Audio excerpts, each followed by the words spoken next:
날마다 쓰는 나의 신앙일기 TV 데일리 큐티 나무양기입니다.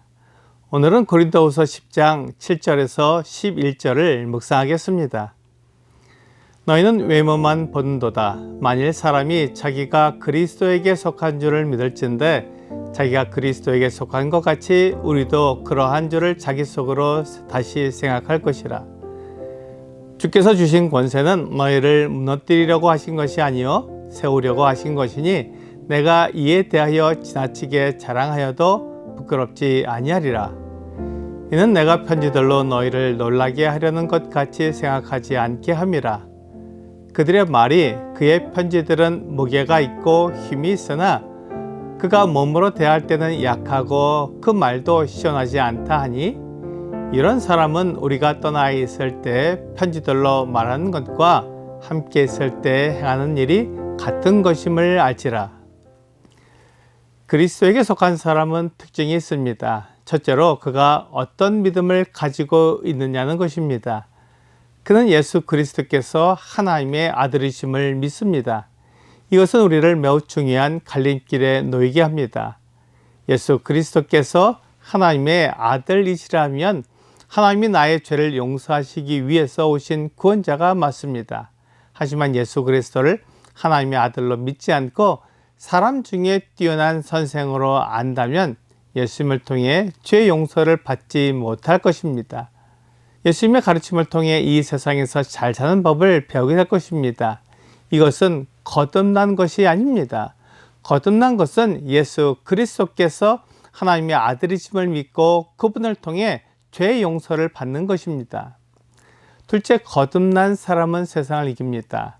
세상이 사람들에게 주는 것은 육신의 정욕과 안목의 정욕과 이생의 자랑입니다. 이것을 얻기 위해 세상에서 사람들의 지혜와 방법을 구합니다. 하지만 그것은 잠깐 있다가 사라질 것들입니다. 육신의 정욕은 육신이 숨을 거두면 끝이 납니다. 안목의 정욕도 잠깐 있다가 사라집니다. 고운 것도 거짓되고 아름다운 것도 헛됩니다. 그것이 우리의 마음을 빼앗지만 잠깐 있다가 사라집니다. 이생의 자랑도 우리가 먹고 마시고 다닐 때 이생의 자랑을 합니다. 그렇게 다니지 못하면 자식과 손주를 자랑합니다. 그러다가 육체가 땅에 묻히면 아무것도 자랑하지 못합니다. 요한일서 5장 4절은 무릇 하나님께로부터 난 자마다 세상을 이기느니라. 세상을 이기는 승리는 이것이니 우리의 믿음이니라 라고 말씀하고 있습니다. 세상이 주는 것들을 거절하고 영원히 있는 하나님의 생명을 영접할 때 세상을 이깁니다. 세상보다 하나님이 더 크고 세상이 가르쳐주는 것보다 하나님의 말씀이 진리라는 것을 믿는 믿음이 세상을 이기게 해줍니다. 세상이 주는 것을 거절할 수 있는 것은 믿음밖에 없습니다. 셋째, 거듭난 사람은 사람을 사랑합니다. 하나님께서 사람을 사랑하십니다. 거듭난 사람은 하나님의 생명을 가졌기에 하나님처럼 사람을 사랑합니다. 사랑하는 것은 그 사람을 진리 가운데로 인도한다는 것입니다.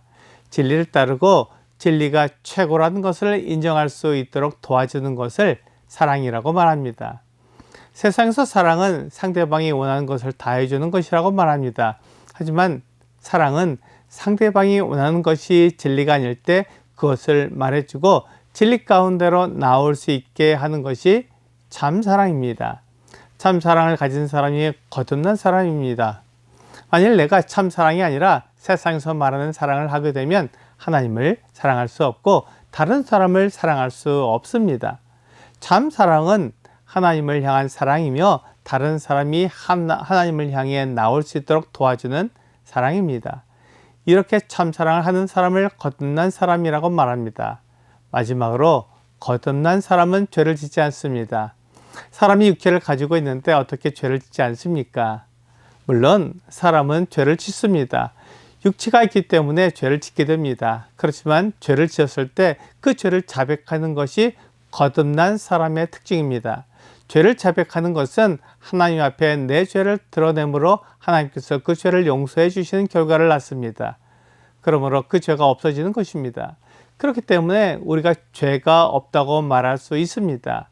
사람은 육체를 가지고 있기에 죄를 짓게 되지만 그 죄를 하나님께 자백함으로 용서를 받아 죄 없다함을 얻게 되는 것입니다. 이것이 거듭난 사람의 특징입니다. 내가 거듭난 사람이라면 상대방이 거듭난 것을 알 수 있습니다. 특징이 나타나기 때문입니다. 이런 거듭난 사람의 특징을 통해 상대방이 거듭났다는 것을 알게 되면 그 사람을 사랑하게 됩니다. 그래서 그 사람이 온전히 하나님을 섬길 수 있도록 세워집니다. 지금 바울이 고린도 교회 성도들에게 편지를 보내 그들이 진리 안에서 행하지 않는 것들을 지적하는 것은 이러한 참 사랑으로 고린도 교회 성도들을 사랑하기 때문입니다.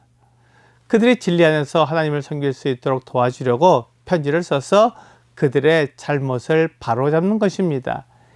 이것은 그들을 넘어뜨리거나 무너뜨리기 위한 것이 아니라 그들을 세워주려고 하는 것입니다. 이것을 아는 사람들은 바울의 의도를 의심하지 않습니다. 어떤 사람들은 바울의 편지는 무게가 있고 힘이 있지만 막상 그를 대해 볼 때는 말도 못하고 유약하다고 말하기도 합니다. 하지만 바울은 고린도 교회 성도들을 사랑하는 것이지 그들을 무서워하거나 그들을 의식해서 하나님보다 그들을 더 중요하게 여기는 것은 아닙니다. 이것을 알아야 합니다. 내가 올바르다고 생각하면 그것이 정말로 올바른 것인지 생각해 보아야 합니다. 고린도 교회 성도들은 바울에 대해 그들이 하는 말을 정말 옳은 것인지 확인해 보아야 합니다. 하나님 앞에서 무엇이 옳은 것인지 확인해 보고 분별해야 합니다. 바울은 고린도 교회 성도들이 자신들이 하는 말이 옳은지 확인해 보았을 때 이것을 알 수 있을 것이라고 말합니다. 우리가 떠났을 때 편지들로 말하는 것과 함께 했을 때 행하는 일이 같은 것이라는 것입니다. 바울은 떠났을 때나 그들과 함께 했을 때나 같은 사람입니다. 그러므로 그들은 바울을 오해하지 않아야 했습니다. 오늘의 적용 질문을 보겠습니다. 사람을 만나는 기준은 중요합니다. 나는 어떤 사람들과 시간을 보내나요? 오늘은 나를 예수 그리스도께로 이끌어줄 성도를 만나보세요. 거듭난 사람은 하나님과 바른 관계를 맺습니다. 하나님의 말씀을 올바로 전해주는 사람은 자기를 위해 살지 않습니다. 그래서 떠났을 때나 함께 있을 때나 하나님을 올바로 전해주고 하나님을 섬기도록 이끌어줍니다. 오늘 하나님의 말씀을 전해주는 사람은 떠나 있을 때나 함께 있을 때나 언제나 하나님을 섬기며 따르도록 인도해 줍니다. 이렇게 하나님의 말씀을 나에게 올바로 전해주는 사람을 존경하며 따를 수 있는 여러분과 제가 되기를 주 예수님의 이름으로 기도합니다.